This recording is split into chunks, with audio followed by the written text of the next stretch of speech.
Maligayang pagbabalik mga kasolid, wala nang kawala, number 1 na sa ranking, tagumpay si Gibbons, Japanese promoter na gulat sa ginawa ni Casimiro. Iyan ang ating pag-uusapan mga kasolid.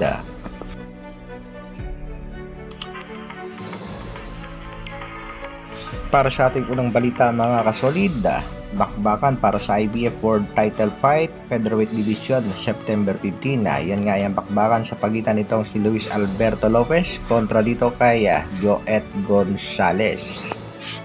Sa kasalukuyan ay may kartadang 26 win, 15 knockouts, may 3 talo itong si Gonzalez, samantalang itong si Lopez naman 28 win, 16 knockouts, meron na ring 2 talo.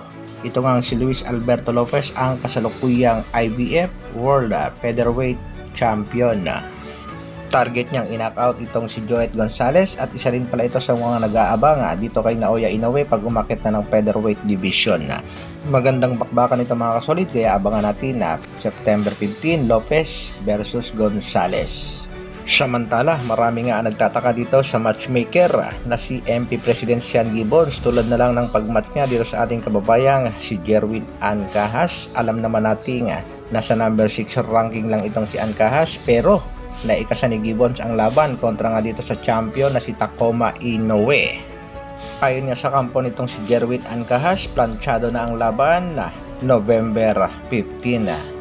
Isa pa nga daw patunay na malakas talaga itong si MP President Sean Gibbons. Yan ay ang pagkasanya ng laban dito sa ating kababayang si Vincent Astrolabio, na alam naman nating tinalo nitong si Jason Moloney sa isang world title fight, pero naikasagad ni Gibbons ang laban kontra nga dito kay Nawapon kay Kanha ng Thailand, na kung saan nakuha nga ng ating pangbatong si Acero ang panalo via round 11 technical knockout. Bagsak ang pangbato ng Thailand at sa kasalukuyan nga mga kasolid ay number 1 mandatory na itong ating pangbatong si Vincent Astrolabio sa kampiyon na si Alexandro Barrios Santiago.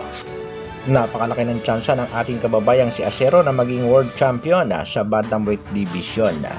Wala talagang kaduda-duda, malakas talaga itong si Sean Gibbons magmatch ng mga laban. Hindi lang natin alam pagdating sa kitaan, silang dalawa lang ni Manny Pacquiao ang nakakaalam. Sa kabilang balita naman mga kasolid, Treasure Boxing promotion, nagulat nga sa ginawa nitong ating kababayang si Cuadro Alas Janriel Casimiro. Matindi talaga ang ating pangbatong si Angas ng Pinas. Tila tinabla at hindi pinaligtas ang mga Japanese promoter na bumisita. Matatandaan natin mga kasolid na nasa planeta ni Alas sa kasalukuyan ang ilan sa mga Japanese promoter ng ating pangbato, upang personal na makita ang pagte-training ng ating pangbato at makita na rin ang kanyang status prior sa laban kontra nga dito sa Japanese boxer na si Oguni. Pero may kalupitan din talaga ang nag-iisang angas ng Pinas na si Cuadro Alas Janriel Casimiro, dahil hindi niya nga pinaligtas itong mga promoter na pumasyal mga kasolid. Una nga niyang pinatikim ng kanyang malakas na suntok ay ito nga si Mark The Real News, Mark Alesna, na kung saan kitang-kita natin ang reaksyon nitong si Alesna nang mabigyan ng suntok nitong si angas ng Pinas. Hindi nga maipinta ang pagmumukha nito mga kasolid at sumubok din dyan ang isa sa mga promoter ng ating pangbatong si Alas.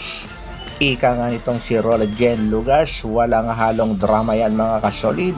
Kitang-kita rin natin ang reaksyon ng promoter ang tamaan ng suntok ng ating pangbato at napahawak pa nga sa kanyang tiyan. Kaya masasabi natin mga kasolid na ang ating pangbatong si Alas ay nasa 98% kondisyon na sa parating na laban.